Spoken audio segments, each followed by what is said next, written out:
Bonjour et bienvenue dans cette nouvelle analyse d'une chanson de BTS. Aujourd'hui, on inaugure le single album que BTS a sorti à leur début, le 13 juin 2013, Too Cool for School, qui va nous permettre de clôturer la série d'analyses sur leur discographie coréenne. Ce single album commence avec une introduction, et cette introduction est très importante. C'est le premier morceau qui donne accès à la discographie de BTS, et c'est un morceau qui pose les bases, comme on peut le voir avec les paroles. Nous allons maintenant passer à quelques étapes qui sont un peu plus difficiles. Prêts, commençons. Big Hit exclusif, DJ Freeze, Qui c'est, Bangtan, les garçons par balle, qu'est-ce qu'il y a, trop cool pour l'école, nous racontons notre histoire de manière insouciante, au nom des personnes entre 10 et 20 ans, prenez ça. Cette introduction donne le départ du single album, comme le montre l'expression prêt, commençons, et plusieurs éléments sont mis en avant. On a la mention de DJ Freeze, qui est le nom du producteur qui a aidé à faire ce morceau, ainsi que le label de BTS, Big Hit Entertainment, et enfin, une partie du nom du groupe, Bangtan, qui en coréen signifie par balle. D'ailleurs, dans la ligne suivante, nous avons la mention des garçons par balle, qui est la signification complète de BTS, Bangtan Sonyeondan en coréen. S'ensuit la répétition du titre de ce single album, Trop cool pour l'école. En effet, le titre du single album Too Cool for School nous permet de voir que le mot cool et le mot school riment ensemble. C'est pourquoi ils ont choisi ce titre. Enfin, pour clôturer cette introduction, BTS annonce clairement leur intention en tant qu'artiste, celle de se faire la voix de la jeunesse sud-coréenne, plus particulièrement celle des adolescents, puisqu'ils mentionnent la période d'âge comprise entre 10 et 20 ans. En conclusion, cette introduction sert de présentation au groupe. Comme on l'a vu, ils se rattachent à leur agence et présentent le nom de leur groupe, ainsi que la signification derrière celui-ci, et surtout le message qu'ils souhaitent véhiculer avec leur musique. Suite à cette introduction qui est très courte, on va s'intéresser à la première chanson du single album, We Are Bulletproof, partie 2. We Are Bulletproof partie 2 est le résultat d'un travail collectif entre les producteurs de BTS comme P-Dog, que l'on retrouve à la fois à la production et à l'écriture du morceau,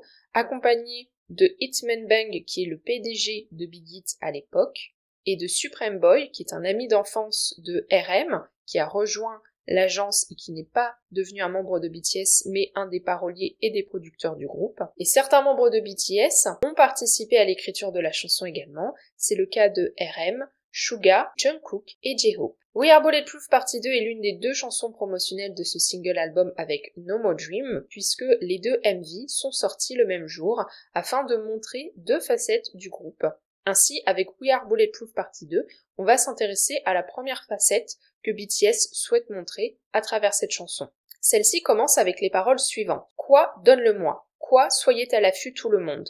Le boss du tour final. Quoi, nous sommes par balle, par balle. Ce début de chanson commence de manière un peu agressive. BTS se présente comme une force, une puissance dont les autres doivent se méfier. On a également une comparaison avec le boss du tour final, une expression en lien avec les jeux vidéo qui désigne l'adversaire final et le plus fort qu'un joueur doit affronter dans le jeu. Cette mise en valeur de la puissance de BTS est redoublée par l'allusion au nom du groupe, par balle, qui compose la première partie de Bangtan Sonyeondan, les garçons par balle. Ici, il est sous-entendu que BTS est invincible à cause de ce caractère par balle du groupe, et donc invincible face aux critiques. Le premier couplet est rappé par Jungkook. Mon nom est Jungkook, l'échelle est nationale, j'ai passé des nuits blanches à danser et à chanter dans la salle d'entraînement au lieu de rester à l'école. Quand tu jouais, je façonnais mon rêve en forçant mon corps à rester éveillé, et je tenais un crayon toute la nuit, toutes les nuits,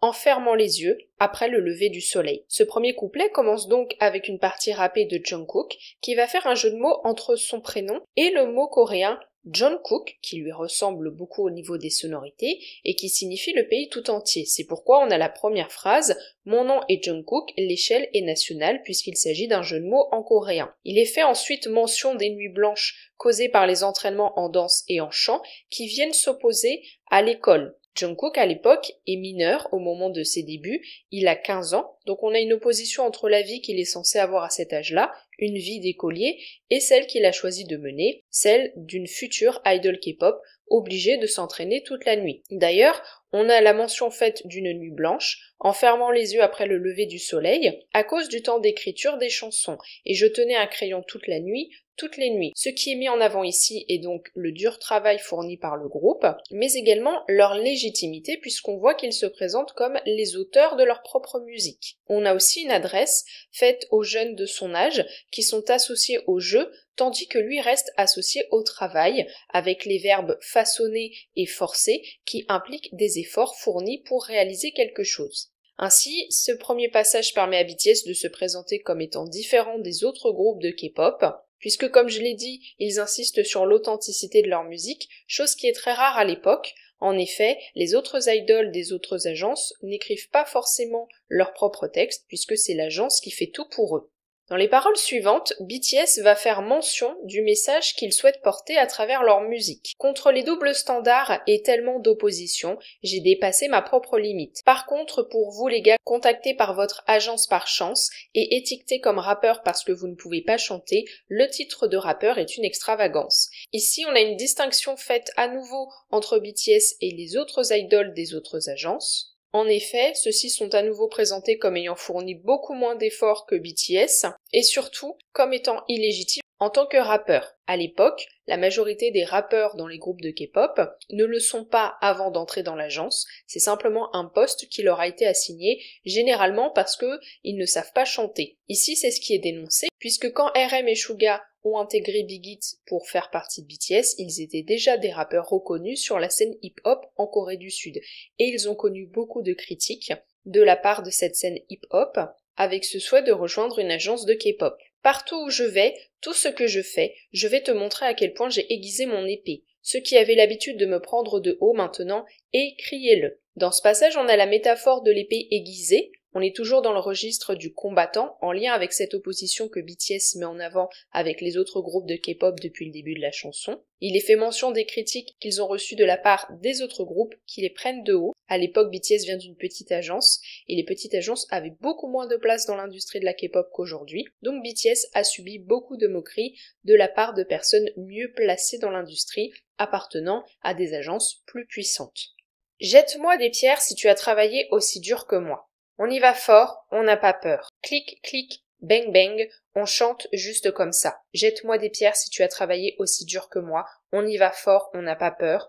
Clic, clic, bang, bang, on chante juste comme ça. La réponse à toutes ces critiques est contenue dans ce passage. Encore une fois, on a la mise en avant du dur travail fourni par BTS, ainsi que l'absence de peur. On est toujours dans ce registre du guerrier qui n'a pas peur d'aller affronter son adversaire. À noter également qu'on a la répétition d'une onomatopée, clic clic bang bang, dont le son se rapproche du bruit que fait un revolver quand on tire, et c'est en lien avec le nom du groupe. BTS se présente ici comme les garçons par balle, face aux critiques des autres, qui sont associés dans ce passage à des balles de revolver. Regarde mon profil, il n'y a encore rien ici. Je suis toujours un trainee et un rappeur, ouais je sais, c'est rien. Une fois je me suis inquiétée, mais maintenant plus besoin. Tu es toujours un amateur, je suis un major, j'espère que tu te rouilles comme ça. Dans ce passage, ce qui est mis en avant, c'est que le groupe n'en est qu'à ses débuts. Il n'y a encore rien d'écrit sur eux sur les réseaux sociaux, avec la mention du profil qu'on retrouve en début de passage, mais ce n'est pas vécu comme quelque chose de négatif, au contraire, plutôt comme la promesse qu'il y a tout à construire. On a aussi la mise en avant de l'identité de rappeur de certains membres du groupe, avec la phrase « Je suis toujours un trainee et un rappeur, ouais, je sais, c'est rien ». Le terme trainee signifie stagiaire, c'est le terme associé aux jeunes qui s'entraînent avant de débuter comme idol K-pop, et la mention de rappeur est là pour répondre aux critiques que RM et Suga ont personnellement reçues de la part de la scène hip-hop quand ils ont rejoint Big Hit, qui leur disait qu'ils ne pouvaient pas être un rappeur et faire partie d'un groupe de K-pop.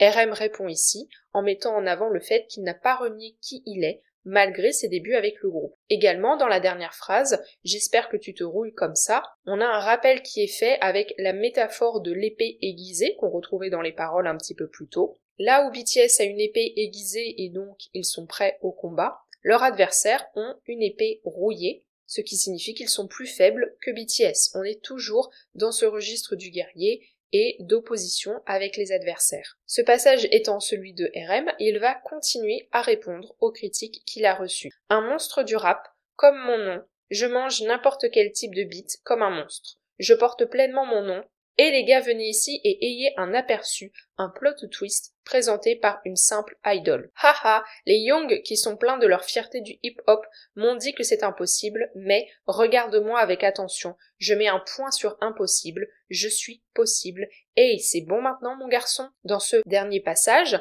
RM joue avec la signification de son nom de scène, puisqu'à l'époque il s'appelle Rap Monster, donc littéralement monstre du rap. Il met en avant sa puissance en tant que rappeur, ce qui lui confère son nom.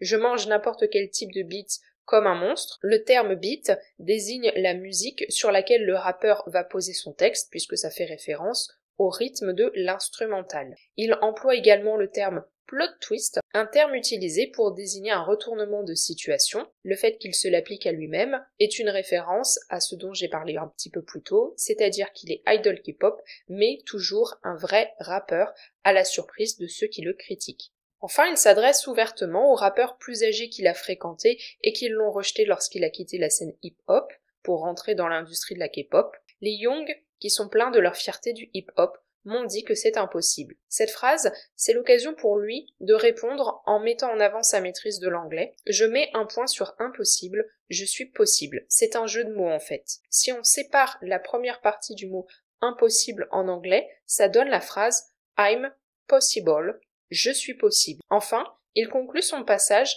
en employant le terme mon garçon pour s'adresser à ses autres rappeurs plus âgés, alors qu'auparavant, il les désignait avec l'honorifique Young. En Corée du Sud, c'est comme ça qu'un garçon doit appeler un autre garçon plus âgé que lui. Il fait ici le choix délibéré de ne pas employer ce terme dans la dernière phrase, mais de le remplacer par mon garçon, afin de rabaisser les personnes à qui il s'adresse et prendre une position dominatrice. En conclusion, We Are Bulletproof partie 2 permet de mettre en avant l'énergie, la détermination et la confiance en soi que BTS avait au moment de leur début, puisqu'on voit dans les paroles qu'ils sont fiers de mettre en avant leur parcours, le fait qu'ils ont travaillé très dur pour pouvoir débuter, et qu'ils sont prêts à affronter à la fois les personnes déjà installées dans l'industrie de la K-pop qui les critiquent, ainsi que les rappeurs de la scène hip-hop. Si cette chanson est un témoignage de l'état d'esprit de BTS à leur début, l'autre chanson promotionnelle du single album, No More Dream, met quant à elle en avant